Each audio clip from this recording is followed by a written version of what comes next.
System कैसे ठीक होगा? क्या हमारी नमाजें पढ़ने से ठीक होगा? क्या हमारे रोजे रखने से ठीक होगा?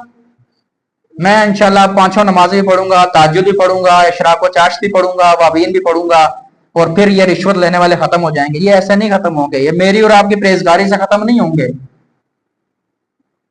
हम तो मिंबर पर ये बंदा आजकल बताता कौन है भाई? ये देखें, तनकीद तो नहीं है ना, बात तो इस्लाह की है ना।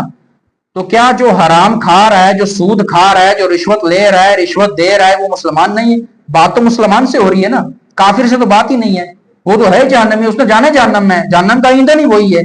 बात तो मुसलमान से हो रही है, जिसने जो कलमा गो है, जो कह रहा है कि मैं खुदा से डरता हूं, लेकिन इसके बावजूद वो रिश्वत ले रहा है। जो कह रहा है कि हाँ भाई मैं भी नमाज पढ़ता हूं, मेरे माथे पर भी दाग बना हुआ है सजदों का, लेकिन इसके बावजूद वो सूद खा रहा है, सूद दे रहा है, सूद ले रहा है, काम सूदी मामलात कर रहा है।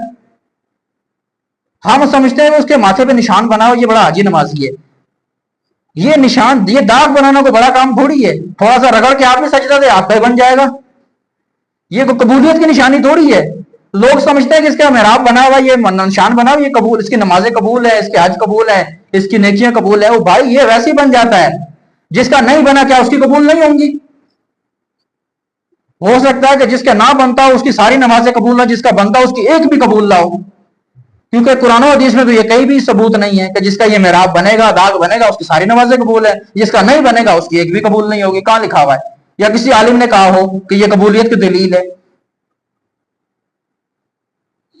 ये इमामा बांध लेना, कब मैं यार से इमामा बांधा हुआ, यार ये अच्छा आदमी होगा।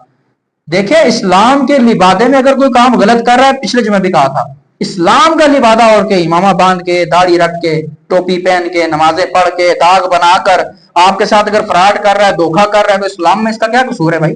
इस्लाम तो इसका कसूरवार नहीं है ना। अब बंदा कहे जी मैं इसी वजह से जो है नमाज नहीं पढ़ता, ये सारे जो नमाजी होते ही ऐसे हैं, मैं इसी वजह से हज नहीं करता, मैं इसी वजह से दाढ़ी नहीं रखता, मैं इसी वजह से टोपी नहीं पहनता। तो आप बताएं कि आपने कलमा उस बंदे का पढ़ा है या नबी का पढ़ा है? नबी का पढ़ा है, तो नबी दाढ़ी वाले थे, आप दाढ़ी रखें। नबी ये इमामा शरीफ बांधते थे, आप बांधते हैं। इसके लिए आलिम होना, हाफिज होना जरूरी नहीं, आप बांधे। आपको किसने रोका है भाई? या सिर्फ ये मौलवियों के, ये खास नहीं है किसी के साथ। हुजूर के दिसे पा के इमामा अरब का ताज है, तो जब अरब इमामा उतार देंगे, अपनी इज्जत उतार देंगे। आज वो टायर बांधते हैं, देखे आपने, वो लाल रुमाल और ऊपर टायर, वो सुन्नत नहीं है, याद रखिएगा। हमारे पाकिस्तानी या कहीं दूसरे मुल्कों के भी लोग जाते हैं हज उमरा करने, तो वहां से वो परना लेकर उसके ऊपर वो रख के बांध के आ रहे होते हैं। वो समझते हैं कि बड़ा अच्छा काम किया है, सवाब नहीं मिलेगा सुन्नत का। वो तो आप शेखों की नकल कर रहे हैं। नबी की नकल करनी है तो इमामा बांधना पड़ेगा। हाँ, ये इमामा सुन्नत है, वो टायर सुन्नत नहीं है।